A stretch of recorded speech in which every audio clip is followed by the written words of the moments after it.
Are you a big fan of collecting physical media? Yes. Are you a fan of movies and everything that comes with it? Yes. Then this week on Loop and Larry Guardians of Geek, we're going to be talking about physical media, and it's going to be absolutely amazing. We're going to have our friend Hank on there, and we're going to be talking all things physical media. Yay! Stop that.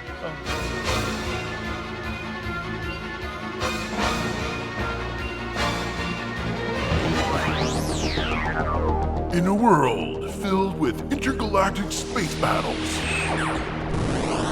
metahuman destruction on a global scale, and psychopathic serial hauntings, there's only one team who can make sense of it all. When your world is overrun with rampant pop culture, call Loop and Larry, Guardians of Geek.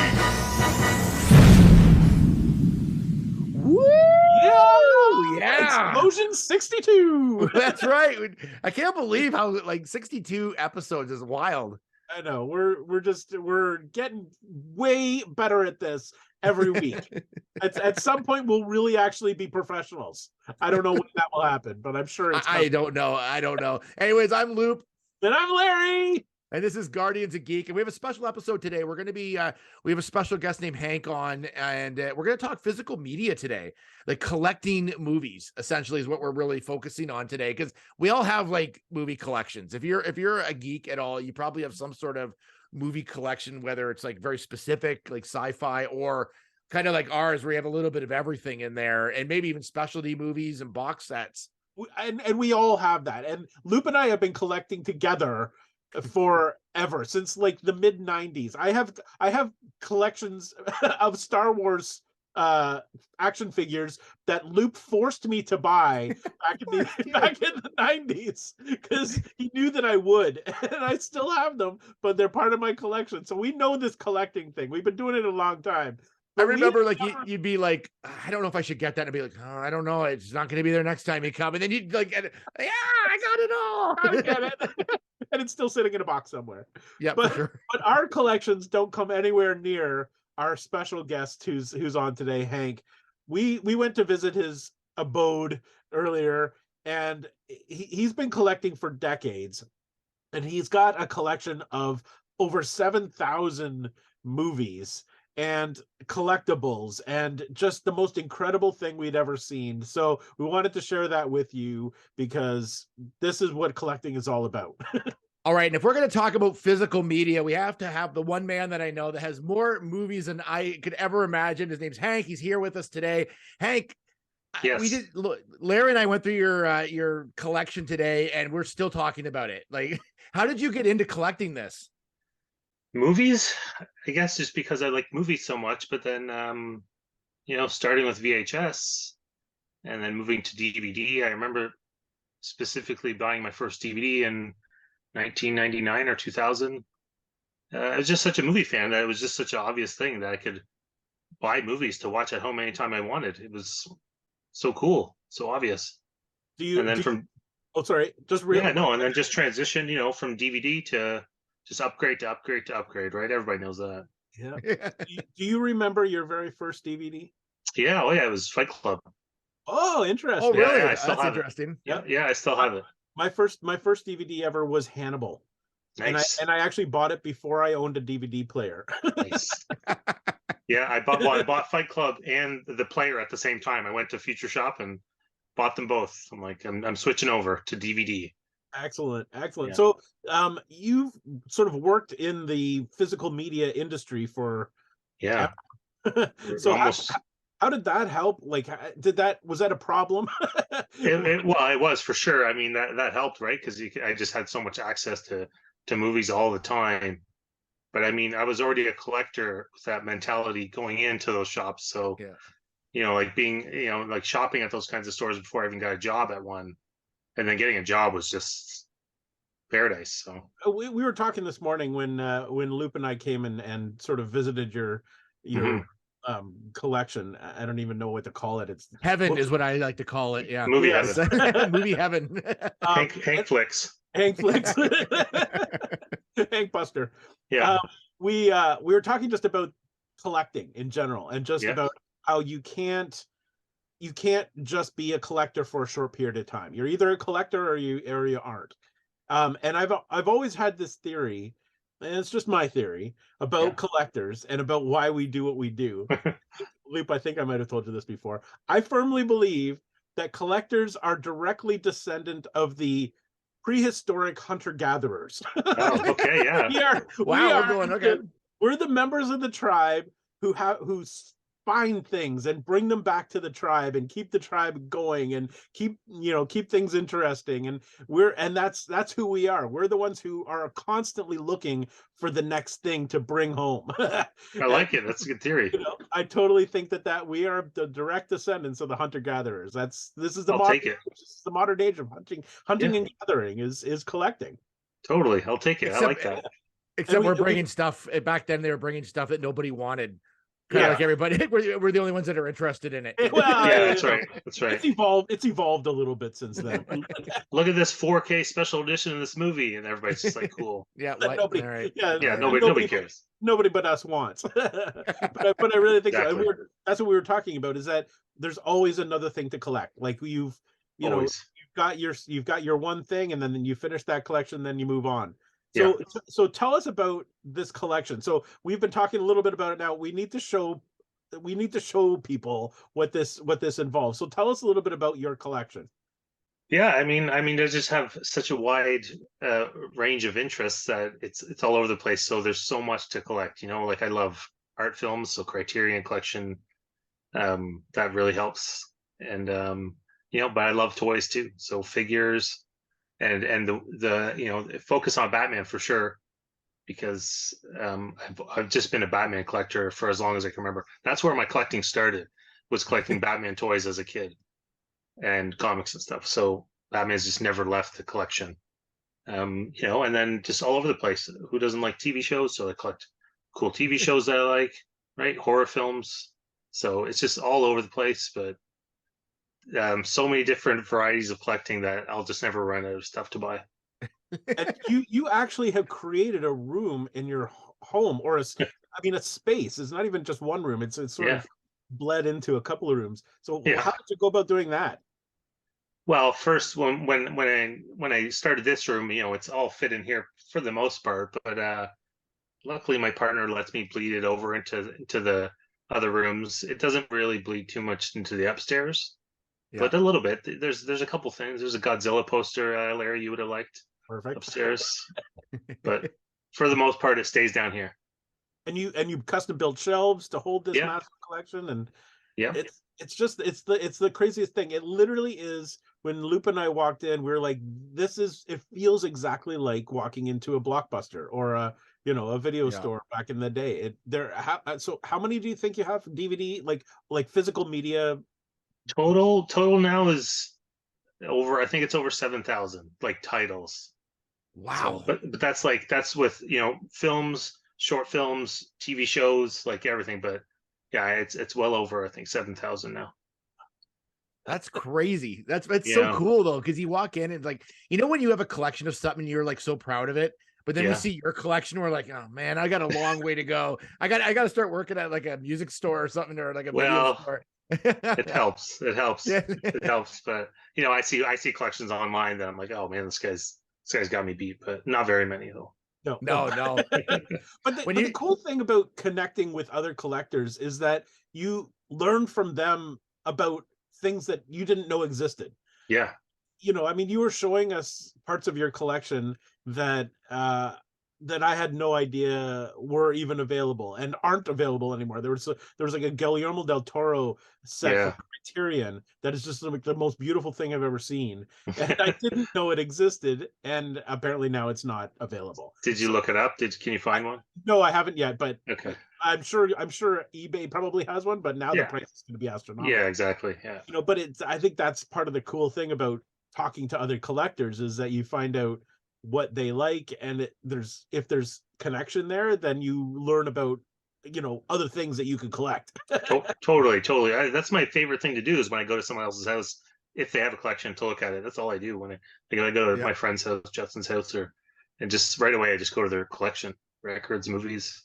that tells a lot about a person. Like I can look at somebody's either record collection or movie collection, and it tells me a lot about them. If they only have like 4 movies, I know they're boring right off the top. Big like time. you know, they have no imagination. When you were working, I'm really interested in like just the gathering of these films. And when you were like working, like you've worked at a bunch of stores that have sold movies over the years, and I've known you for quite a long time. And it just when movies come in or collectibles come in, like I like if you're working there, do you get like kind of first shot at them? I've never known like if you happen to work at like for the most part, I try not to be too greedy, and luckily at this point I have a lot, so a lot of stuff goes out for sure. But I mean, I try not to be too greedy, but it's hard. It's really hard when you're a fanatic collector. You were showing us while we were there. You've got a replica of Excalibur. Yeah. And that was just sort of, well, how did you get that one?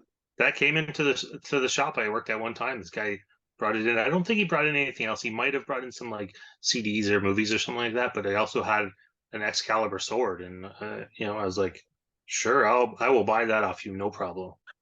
Like this is the physical sword too, not the movie Excalibur. This is like the actual sword. Like a replica of the sword.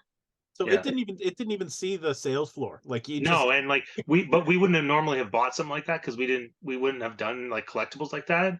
Yeah. So if it was somebody else, they probably would have just been like, yeah, we don't take that, and then it would have went to like a pawn shop or something like that. But luckily it was Hank, and I will take a sword, no problem. Who wouldn't really? Right? Seriously, it's an obvious choice.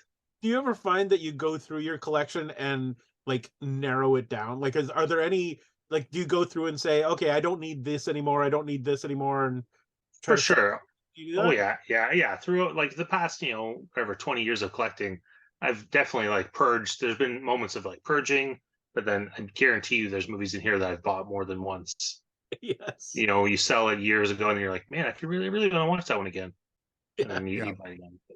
Not too often. I try not to do that anymore, but how many times have you bought movies and then realized you already owned it? A few, but luckily I use an online database. But yeah, I've done that before for sure. Yeah. Or I'm like, oh, for sure I don't have this, and then I buy it. But... So going back to the beginning. So we all started in the days of VHS, right? And then how, like, at what point did you kind of go, okay, VHS is dead, it's dying, and then did you sell off all of your VHS and then start with Blu-ray or DVD, or did you realize at the time maybe I should hang on to some of these because maybe they'll be valuable someday?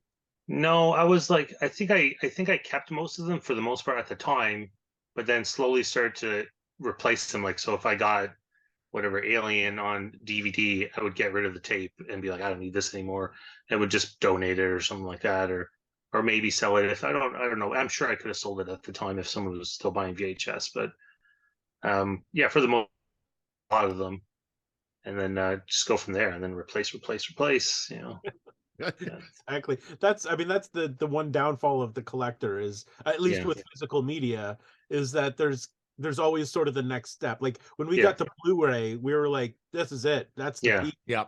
That's a beautiful image, and then all of a sudden 4K comes out, and you're like, man, now I've got to go through this whole thing again. I know. I told myself, I'm like, no, I'm not going to get any.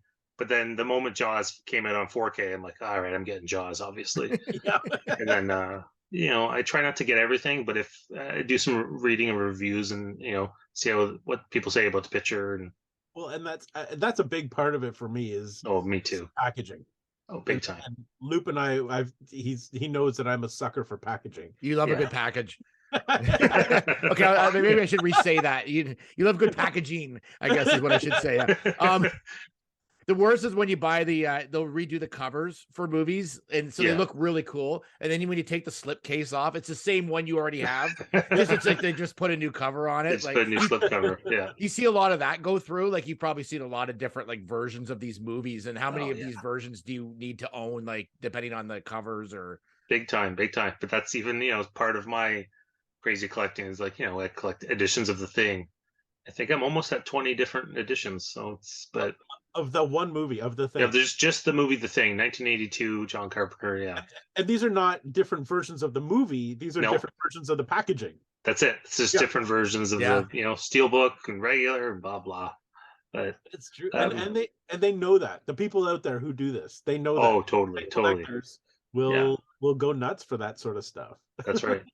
That's I right. I have the years and years ago, Loop and I were out on a lunch break sometime going through Best Buy, and I had heard of this movie, but I'd never ever seen it. I really didn't know much about it, but there was an edition of The Wicker Man that Mhm. came out. This was probably maybe 20 years ago or so, in a wooden box. I don't. Yeah, Do you remember the wooden box I that do had? remember from Anchor Bay. Yeah. Yes, Yeah. that the logo was burned in to the box.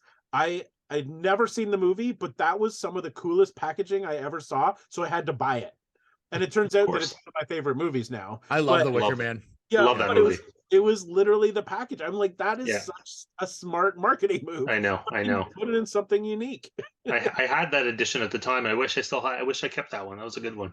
As far as trends go, because you've seen a lot of like movie trends and things over Mhm. the years, like what kind of like features do you like dig? Like when you look at a movie, are you like, okay, I love like this like commentary, or I love this? What are some of the features that are like, and do you watch them? Because you look at like, I know you're a movie buff, so sometimes Yeah. those can be quite interesting. For sure. I mean, I used to be definitely a big time commentary listener. Like I would try to put those on if I was, doing some cleaning or something like that, where I could put it on in the background and still get something else done. As far as other stuff though, you know what? Usually I don't like to watch too much of the like how they make it or behind the scenes stuff. I like interviews with the cast or crew, but I don't like when I see too much of how they make it. I don't know. Sometimes it ruins the magic for me. Yep. You know what I mean? Yeah.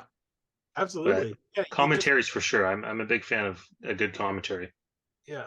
I totally agree. I mean, sometimes there are occasions where I'm kind of like, I gotta know how that was done. Sure, But yeah. for the most part, yeah, you just believe what you see on screen.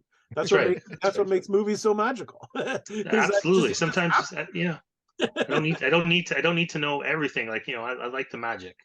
Exactly. Yeah. I love commentaries on movies that are like older and they're commentating now on something that came out like 20 years ago or 30 or 40 Yeah. years ago. Like I find those the most interesting commentaries because then they can look back at how the movie did. They know how it did. Like Yeah. even the ones for like the Zucker brothers, like for Airplane and those movies are hilarious. Like because they'll like say like, well, that joke bombed or whatever it is, right? Like they'll be very Sure. like they'll just like totally just say right out like what was good and what worked and what didn't. And I just it's just such a cool thing. Yeah, those are fun.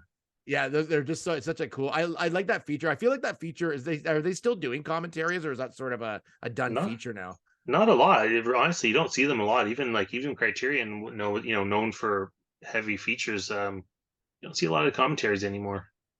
Speaking of Criterion, Hmm. this was something that blew me away when we were there and saw your collection. So Criterion Collection, if you don't know, are pretty high end reproduct like copies of Transfers or transfers of films.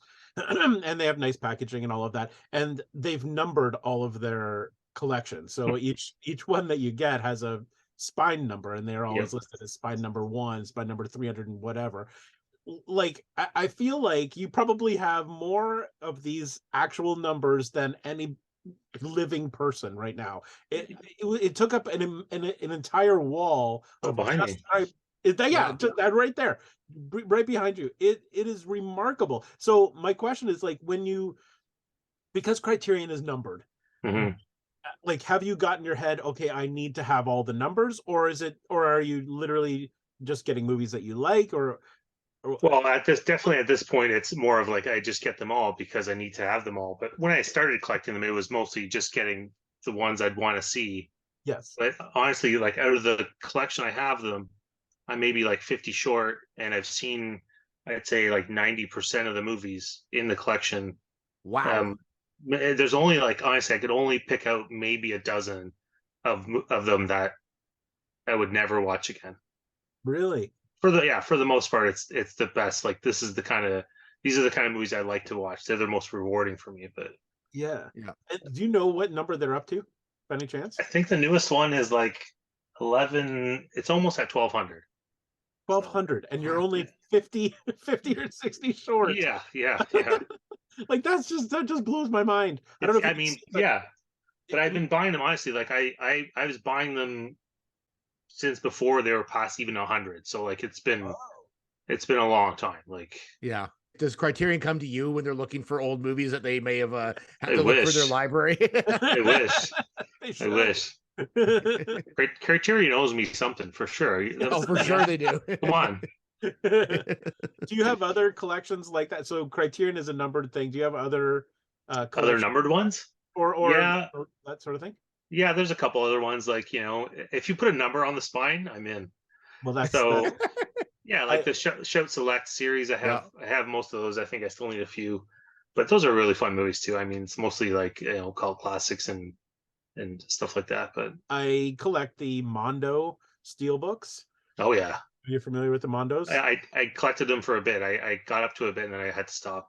Well, they're hard to find because those ones that's like, for me, that's the peak of my collecting, because they release a Mondo Steelbook all over. They release them all over the world. Yeah. So you can't get some in North America. Some of them only come out in France. Some of them only come out in Germany. So I'm trying to locate them all, and I've been successful so far. They're up to Nice. 61. So Nice. my Wow. son's like, there are movies in here that you won't watch. Like there are a couple there that you're not. I said it doesn't matter because they're numbered. I have to. That's keep, right. I You have got to to have it. It's a collector thing. Yeah, you put a number on the spine, Yes. forget about it. Yeah. You can't be missing a few numbers in between, Yeah. especially when it's that low. When it gets up into the 1200 numbered thing, Yeah. maybe. But luckily at this point, I mean, I've stuck with it. So it's and then like when they re-release an old one onto Blu-ray, I'll get rid of the DVD and upgrade it to the Blu-ray. Well, do they keep the same number if they? Yeah, it'll have the same number. Oh, Wow. okay. For the most part, there's a few that won't, like there's a really like there was like an Ingmar Bergman box set that they put out on DVD that had 4 spine numbers or 5, but when they put it on Blu-ray, it only had the 4. So I kept my DVD version. I'm like, I'm not getting rid of that. Yes. So, but there's a YouTube guy from Japan, and he has every Criterion release, like every DVD version, Blu-ray, 4K, Laserdisc. He has the whole collection. Oh, wow. It's bigger than mine for sure. Wow. I mean, and that's the thing, is that there's no end to collecting. Like you can't, like there's never going to be. I can't imagine anywhere in the world there's like the top collector. Yeah. You know what I mean? Because there's always going to be somebody. There's always a bigger fish. Yes. Yeah. Yep. And that's what's so exciting, is that it just doesn't end. There's always something. But I mean, like, okay, so let's go back to the very beginning, because we all started collecting when we were, or we all started collecting when we had money to collect. Yeah. I mean, like for you, were you a collector as a kid? Like, did you like action figures, and like, was that a thing for you? Or is it since you become an adult and had some disposable income, that you went, oh, okay, now I can actually start building this? No, well, I mean, it was definitely when I was a kid for sure. Like if like getting my mom to buy me like a Batman figure or something, or a specific one, be like, this is the one I'm looking for, and collecting Batman stuff was the start of it for sure. And GI Joes, those are big time. And then for sure, getting a job was game over, because I was like, oh, I can go buy my own stuff. Yes. So getting my first jobs and then going out to buy movies. I specifically remember when because I was such a movie nerd. So going out to buy the VHS, I would spend the extra money to get the widescreen version, because I was like, that's the way you got to watch the movie. So I'll spend the extra $10 to get Aliens on widescreen VHS. Yeah. But when was it that you, Hank, decided, like, I think I'm like, there's always that moment where you're like, I've got a lot of this now, and now it's become a collection. When did you kind of realize that, like, when you're like, okay, I'm buying, I'm all in, and I'm gonna keep buying? Like, yeah, I mean, it's been a long time, like for sure, like 20 years of it, where like with the Criterion stuff, eventually I was like, okay, I'm getting a lot of these because a lot of these movies interest me.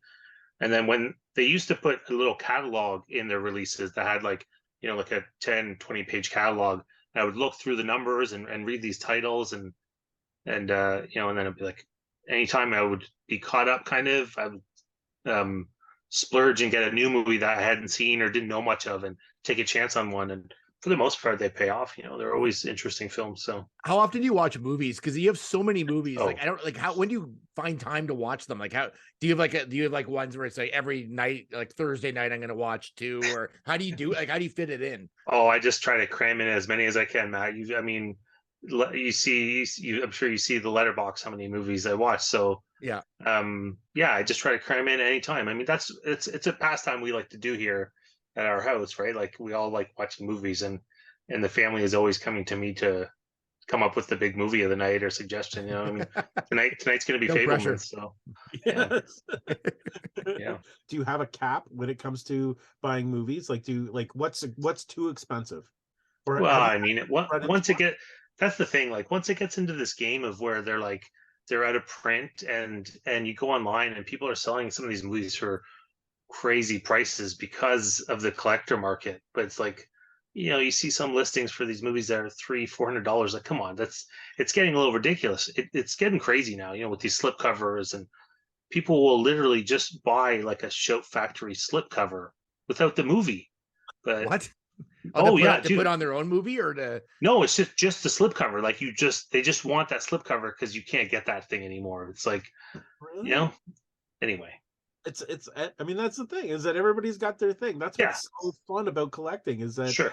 it's just, you never know what's going to be interesting to somebody else. That's right. Yeah. That's right. And then, and that's the thing with resellers, is that you can charge whatever you want because you know that there's going to be somebody out there. There's going to be someone that's going to spend the money on it. It's worth as much as someone's willing to spend on it, right? So, Exactly. but I don't go crazy with the aftermarket. If I miss it, I miss it, and I move on to the next one. do you ever go to someone's house and then see something that you just don't have and you're like, oh, I should have this? Like, does that still happen, or is there like rarely a time when you see something that you don't own? Like you must have like almost everything. Like No, all the time. If I go to Justin's house or one of my friends, for sure.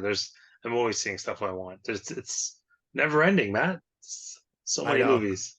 when I was Yeah. over at your place, I was like, I kept seeing things. I'm like, how could I gotta own that, and I gotta own this, and I'm like, Guarantee if I came to either of your guys' places, I would see tons I'd want for sure.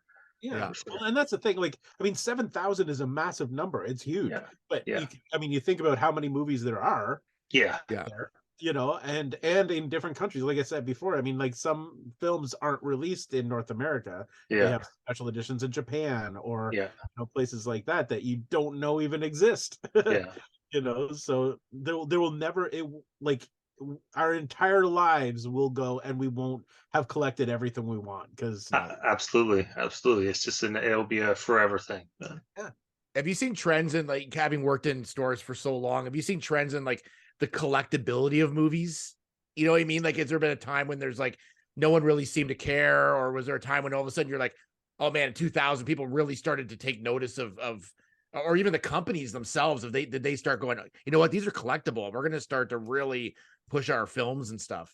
Yeah, for sure. I mean, you can see it. It comes and goes in waves. I mean, it seems like it's a really great time now to be a collector, because all these labels, Criterion and Vinegar Syndrome and Arrow, it's just a nonstop barrage of unreleased films and movies that haven't had physical releases in so long. Like, I mean, Shout Factory just announced this great Shaw Brothers box set that's coming out with all these movies that haven't been on Blu-ray ever. So Yeah, it's a really, I feel like it's like a golden age of film collecting right now. which is funny, because I mean, people who aren't collectors Mhm. but still enjoy watching movies don't understand why we would want to own Oh yeah, full copies of things. Like, totally. it's all out there. It's all, you just even know. Why do you need to? But it's that sort of stuff. It's the movies that don't stream anywhere, that are only available on this particular box set that That's this right. particular company is going to come out with. I Yeah. mean, so if you really want to see something, you can't just rely on Netflix and the streaming services, because they only have a limited number of things. Like Or they take stuff off. It's like, oh, this used to be on there, but it's not anymore. Well, it's always at Hankflix. It's always here. It's just not going it's anywhere. always there. Yeah, it's always there. It's not getting taken off. So anyway, and Yeah. and the quality of those things too, right? Like, sure, maybe Dawn of the Dead '78 is streaming somewhere, but it's definitely not going to look as good as the Blu-ray or 4K, right? You know? Exactly. And that's the other thing that I've said to people is that, these things are streaming, but they're compressed. Like Yeah, when exactly. they stream them, they are compressed. I mean, they're not terrible, not No. like they used to be. They're much better than they used to be. Yeah. Wider bandwidths now and things, but it's still not, it doesn't play the same, and the audio isn't the same as it Mhm. is if you play from physical media. It's the same as streaming music. I mean, Mhm. all the music's on Spotify or iTunes, Yeah. but it's not the same quality as vinyl and CD. It's just, Mhm. so there will always be value in having a physical copy of something, because the quality is just always going to be better. Yep. Now, how we say that now, we never thought that there'd ever be streaming services 20 years ago, but there Yeah. are. So Yeah. who knows what the future is going to be? But I still think that there's definite value in that, and I think that because collectors are collecting more than ever, like you said, Mhm. these studios are recognizing that and releasing more. Like Steelbook, when I first started collecting Steelbooks, Yeah. you'd be hard pressed to find like 5 Yeah. in Yeah. a Yeah. store. They were just, and that's why they were so exciting, because oh my gosh, there's a Steelbook. But now Steelbook's huge. Like everything comes out on Steelbook. They're much more expensive, and they're sometimes like you said, they're not easy to find, but Yeah. definitely recognizing that people are collecting. Lawrence Yeah. also has the largest collection of snap boxes of any. Love That was the snap dumbest box. way to do a movie. Those The old snap, DVD snap boxes. Yeah, Yes. Oh yeah. Oh man, those things drove me nuts. But I mean, I still have a few. But Yes. yeah. I think I kept like 1 or 2 just for the sake of like owning a snap box. Yeah. Yeah, I got Yeah. a few still hanging around. Yeah. I mean, there's a couple kicking around that I just have because I'm like, oh, this is not on Blu-ray, so I'm keeping the snap box. Yeah. Yeah. Yeah. I guess they thought they were being clever. That Yeah, they're- Yeah. I don't know who came Terrible. up with that design exactly. Terrible. but- Terrible packaging. but it did See- snap. You did get that little click to know that it was sealed, I guess. You got the click. You got the click. Do you think the streaming services, because there's so many, and we were talking about it just as we were talking before, like I find like stuff like Tubi, though they have a lot of weird stuff on there, a lot of it's cut. Like they'll just buy Yeah. whatever they can get their hands on, regardless of the version of the movie that they have. Yeah. But do you find that the streaming services helped like the DVD Blu-ray market and 4K market, or do you think it's like it hindered it? Like, you know what I mean? Because people, like, again, there's people that we have a friend, Andrew, who never buys any physical media. He's like, it's all out there, I can just download it. But Yeah, I guess, I mean, yeah, if you get into the downloading thing, but I mean, that's the thing with the streaming is like it's almost like dictating what you watch, right? Because it's like Yep. here, these are the movies we have for you, and here's what you can watch. So I mean, like having the option of watching whatever I want, but I don't know. I don't know if it's helping it or hindering it. I don't know. That's good. That's good. That's beyond me. But, I think it might help it to a certain degree, because there have been movies that I have seen. Well, for instance, just before we started recording, Luke sent me a text and asked me if I had found the movie Society. Remember, that movie Society? oh yeah. Yeah. So So I bought it from him. That's how he knows. Yeah. Oh yeah. Oh, okay. Yeah. So I've been looking for a long time, and because it's out of print, I guess there's an Arrow Mhm. narrow print, but it's out of print. So anyway, it was difficult. But I had never heard of the movie until I saw it streaming on one of the services. I can't remember what it was, and I watched it there and thought, this movie's outrageous. Like I need to personally own a copy of that. And Yeah. so because of the streaming, I went out and got it, because now I need to have it. That's a good point. I like that. That makes sense. Yeah, because you could discover a movie like that. The streaming's good for like new movies that they're creating, like Netflix Yeah. is creating and things like that. But which is weird, because I think we talked about this, Hank, a while ago, because one of the movies from a couple of years ago that won the Oscar with the deaf Oh, Coda. is not available on Yeah, I know. any physical media, which is really frustrating if you wanted to collect all the Oscar movies or Best Pictures or Yeah. whatever. Like it's just not available, which I find odd as well. I've noticed that recently. It used to be that all the TV shows you watched you could get on physical media. Yeah. Disney Plus shows don't come to physical media. So I would love I'm a huge Star Wars fan, and I would in a second buy like the seasons of Mandalorian. if Absolutely. they did Steelbook, Mandalorian, but they've said that they won't be releasing any of their material in physical form. And I'm like, I mean, it's weird because obviously I can watch it anytime I want. It's on Disney Plus, it's there, but I kind of want to have it in my hand, like Yeah, 100%, man. I'm with you. I would buy any of that stuff. A lot of those Netflix movies or Disney Plus stuff, I would buy it in a heartbeat if it was a copy available. And I don't know why. Like I don't. They didn't give a reason for I know, not. it doesn't really make sense, does it? It doesn't. Like there is still a market. Like people will own that. So, considering, especially with Star Wars, how many versions of Star Wars they've released over the years? Like 1 million. Even if they just did limited runs, like produce 5,000 copies of Mandalorian season 1, you would sell those. they'd 100%. sell no problem. Yeah. At $100 a season, I'm sure people would buy them, no problem. Yeah. The one I've worked at a couple places where people were asking like, oh, when's Mandalorian coming out?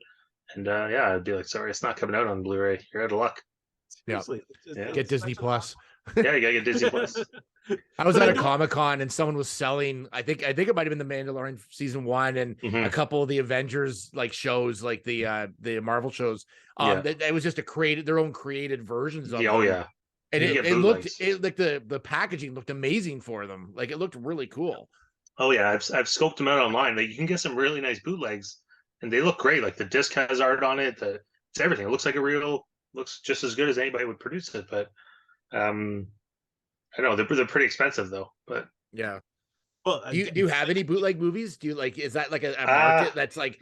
Not really. I don't know what would be out there, but is that a market? I tend to stay away from them. I mean, I have a bootleg of Kill Bill, of like the whole cut, so where it's both of them put together. The whole bloody affair it's called. So it's just edited all together, and because that's never been put out. Was that a fan made cut or is it? No, it's Tarantino's cut. Yeah, Tarantino's cut of Kill Bill 1 and 2 called The Whole Bloody Affair. It's just one big movie. Wow. He shows it at his theater once in a while. His New Beverly in Hollywood there. Yeah, I've heard of that. I didn't know that there was any way to actually see it. yeah. That's so I have a bootleg of it. But. Cool. Yeah. Well, I have Of course, I have Star Wars Christmas special. I think everybody. Oh yeah. Has to I have don't. That. You don't. I bought it years ago. Yeah, I need a copy. Yeah.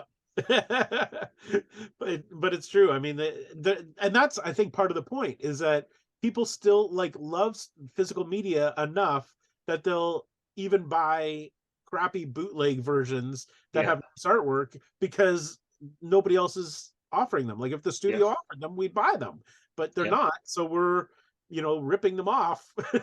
Paying I know. For it just doesn't make any sense. It doesn't make any sense to me that I know physical media is not dead.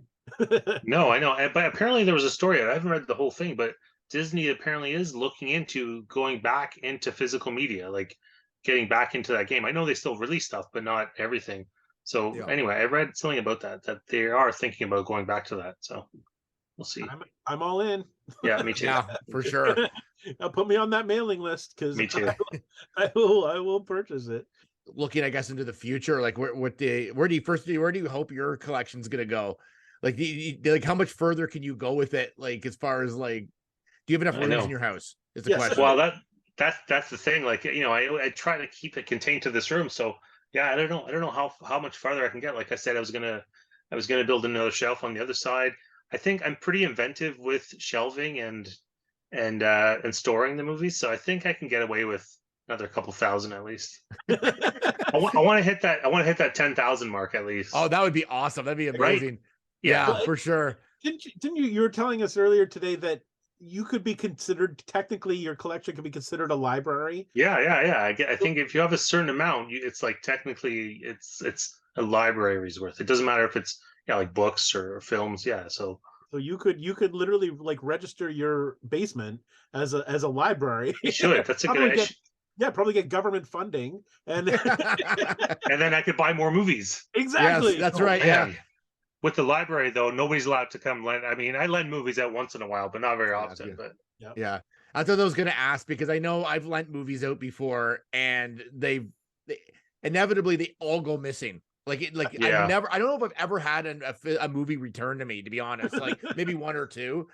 I have about 3 of them in my closet. I remember. I don't know if it was you that borrowed it, but I had Black Klansman one time, and I lent it to somebody at the station.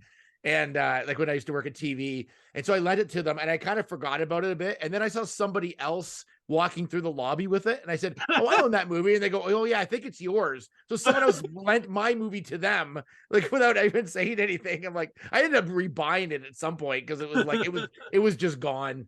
Like, yeah, no, I'm pretty ruthless with my lending. If it's somebody's borrowing it, it's got to be, yeah, I'm pretty like, not ruthless, but I'll be like, you can only get it for a while. Yeah, after a bit, you gotta return it. That's the way video stores work. Yeah, that's right. You get a 7-day rental period, and then it has to come back. That's right. That's right. I think that's the difference between like collecting and just like having movies. Because if you just like have a bunch of movies, it's no big deal if you lend them out. Yeah. Once it's a collection, then it's got value to you, right? You know, exactly. You have that in your collection for a specific reason.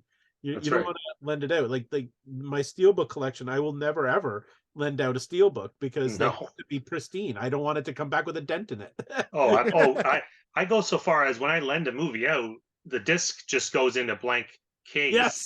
And the case stays here. Nobody's getting that's staying here, and it lets me know what I have on on loan. You know what I mean? So that's the way to do it. Yeah. I've lent movies out before and then sat and obsessed about how the movie's not in the collection. Like I'll sit and think about it like every day. Like, oh my God, I hope that movie comes back. Cause it's like, it'll be like the third one of like a series. Even if it's like Scary Movie or something, it's like some series. I still worry about that third movie or whatever it is. I don't know. Be up all night. Yeah, for sure. Even if I have a movie upstairs that we're planning on watching eventually, after a while, if it's upstairs too long, it's got to come back down the collection. It's not in its right place. So. I'm glad I'm not the only one. Yeah. No, I feel like collectors have a lot of similar traits, so we're on the same page. Well, we're all from the same tribe originally. We're all That's right. That's right. That's right. We all have a purpose in life. Yes. That's right. I was going to ask you as well, because you have such a volume of movies, I think we kind of talked about this a little bit, but how do you pick a movie? Like, because I can't even go behind me. This is just a picture of my collection, but part of my collection. But I like even going that I'm just like stare at it. Like, I don't know where to start. It depends. I mean, if I'm watching it with the family, then it's like it could be narrowed down pretty quick. Like, I can bring up a couple choices. But if it's just me, I have to do it where it's like, okay, I'm going to take these like 20 movies I haven't seen. If I'm watching stuff I haven't seen, I'll take like a stack of them, and then that'll be the stuff I watch like in the next couple weeks. Like, these are the only ones I'm not going to go down and look at anything else. I'm just going to watch from this pile. It kind of narrows it down and it makes it quicker for sure. Because if I just come down here and look around, I'm going to be down here for hours. And sometimes you are anyway. Yeah, exactly. What movie have you seen like the most? Like, what's a movie that you're like watch like almost every year? Oh, for sure. Well, there'd be a good handful. Blade Runner for sure. Yeah. Pacific Rim we watch here. I think we watch it every New Year's Eve for the past 3 or 4 years. Oh, that's fun. I can't tell you how many times I've seen Pacific Rim. At least 20 times. It's awesome. A big one around here. The Thing for sure. Yeah. Star Star Wars has not as much lately, but I mean, definitely the original like New Hope, Empire. Those watched endlessly times. Heat for sure. Heat I've seen maybe more than any of those movies. Oh, really? Wow. Yeah. And it's nice that you have those movies that also have multiple versions of those, like The Thing and Star Wars, so that you know what I mean? So like if you love a movie, you know that there's another version of it out there that you can collect. That's right. Oh yeah, The Thing. There's still definitely a bunch of ones I'd like to get, some imports. Because you have like your Thing collection, like how many individual issues of The Thing do you have there? Can you see? I think I'm at 17, and that's just on DVD, Blu-ray, 4K, and VHS. So I really like to find. I would love to find like a Thing Laserdisc or a Thing beta tape. Is there a beta? There must be a beta tape out there somewhere. I would think so. I never thought about that. Because you do have some laser discs, and you've got this. Yeah. You were showing us this Star Wars thing. It's not laser disc. What is it called? It was CED. Yeah, I know. I only found out about it when someone got me that Star Wars one and as a gift, and then I got Blade Runner as well because I collect Blade Runner. Yes. But I think it's just similar to Laserdisc. It was like the what was it, beta VHS battle. It was like kind of a similar thing, right? So then there's that whole thing too. I mean, so I Yeah. mean, you could focus your collection on just laser discs or just Yeah. Betamax or just Yeah. it's just endless. Like the Well, stuff is out there. that's a back burner collection for me is Criterion laser discs, which I only have like maybe 25, but they have there's hundreds of Criterion laser discs. I would love to find some more, but they're tough to get. Like the back burner collection is. Yeah. It's just like it's in the back of my mind. If I see one, I'm like, oh, I'll take that. Yeah. But Yeah. I don't actively go out looking for them or go on eBay or any of that stuff. If I see it, if it's out in the wild or somewhere, I'll grab it. But for the most part, it's just kind of like a side collection. It's almost more fun when it's out in the wild. And That's what I like. to see it. I'm more of a out in the wild kind of guy. I don't really. I know you can go online and find anything, right? But I don't know. I'm more of a find out in the wild kind of guy. We were talking about going to thrift shops and going to antique stores and things like that, and just hoping to turn around a corner and there's that thing that you wanted and it's right there. That's right. I got a couple final questions here, but one of them is what's like your secret shame movie? Like, what's a movie that you own that you love, but like no one else seems to really like it as much as you do? We all have that. I talked a little bit about today. One of mine is Night Patrol with the Unknown Comic, and I don't know why I like it so much. It's like a ripoff of an Airplane movie, same sort of style jokes and that.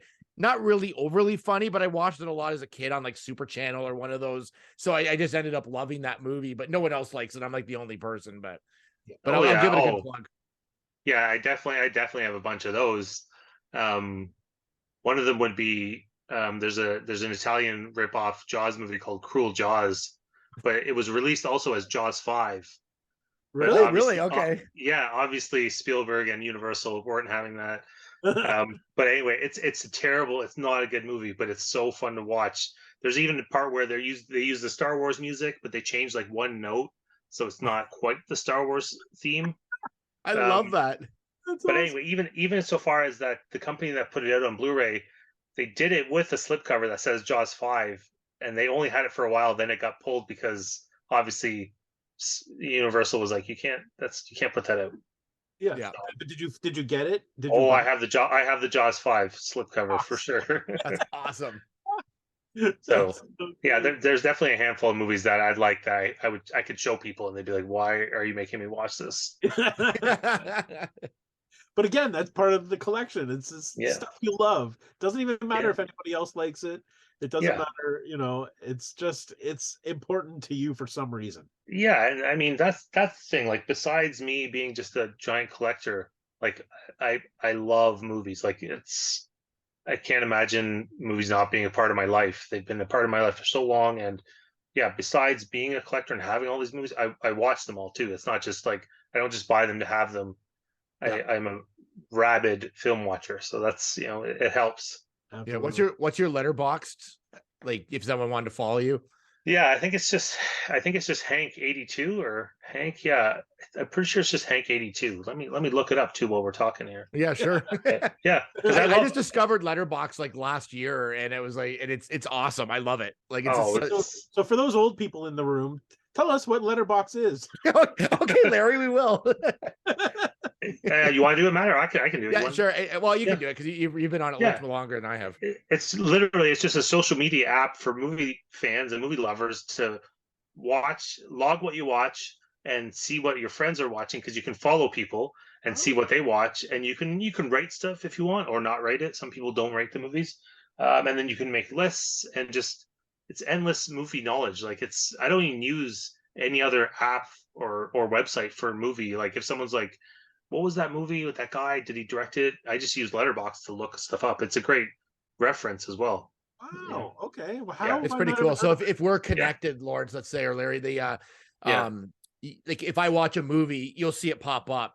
Like, I see the movies Hank watches, and it's just a great way to say, oh, they're watching that right now. That's kind of cool. Or that's super cool. Okay. So it's really cool.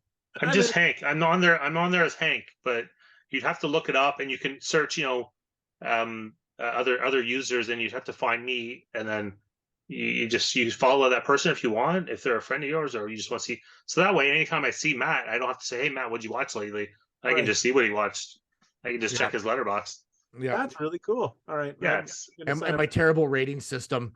Yeah, The I rating mean, system gets, I get all like anxious about it because I'm like, well, no, I can't give this 4 stars because I gave this like crappy movie 4 Yeah, stars. But it yeah, just depends what mood you're in. Like for sometimes sure. stuff And like, and any of that stuff it's arbitrary anyway, right? Like, I Yeah. mean, I rate so many movies 5 stars because I just like, for that movie in that moment, it did everything it wanted for me to for do. that You know what I genre. mean? Like, Or, yeah, like I could rate something that's, some cinema classic as 5 stars, but I'm also going to give, Jaws 5. Miami Connection 5 stars because that movie's awesome and it Yeah. does everything it wanted to do.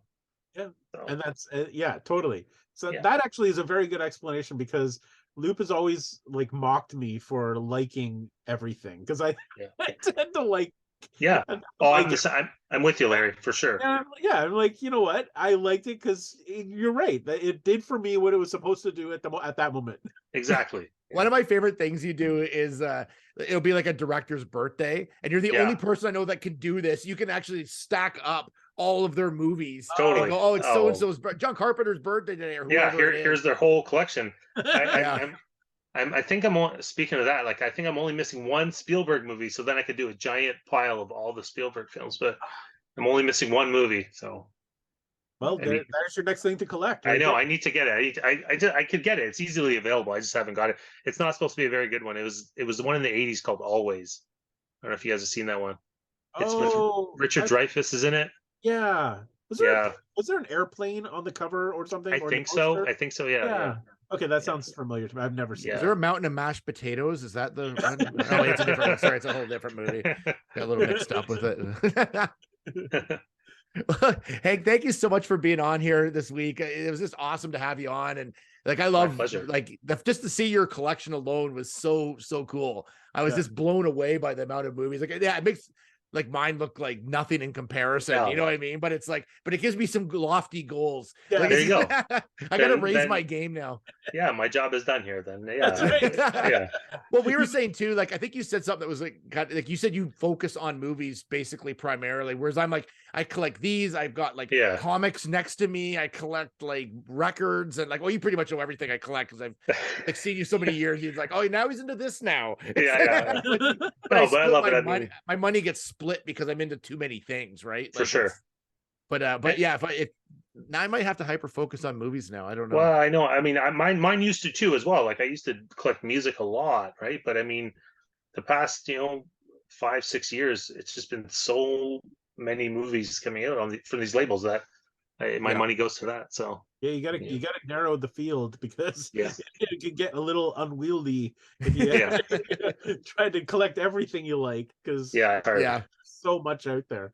But yeah, There is. it was inspirational coming to see your collection today. Thanks, Hank. We'll see you next time. Okay, thanks, guys. Thank you. Thanks. Wow, that was awesome having Hank on, man. That was so cool. Yeah, I mean, talk about inspirational collecting.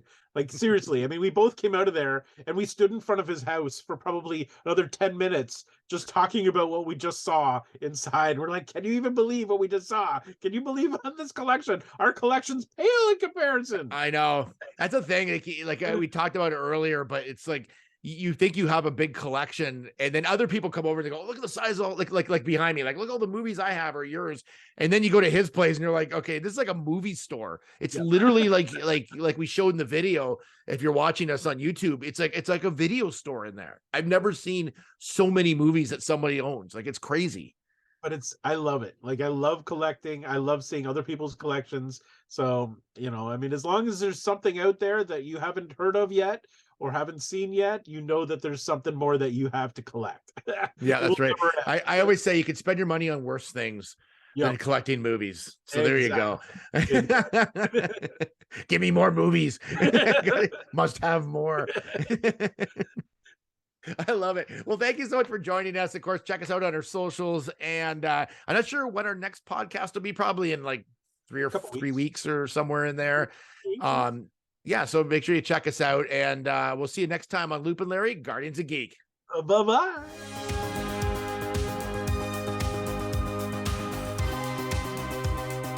Produced by Matthew C. Loop and Lawrence Simner.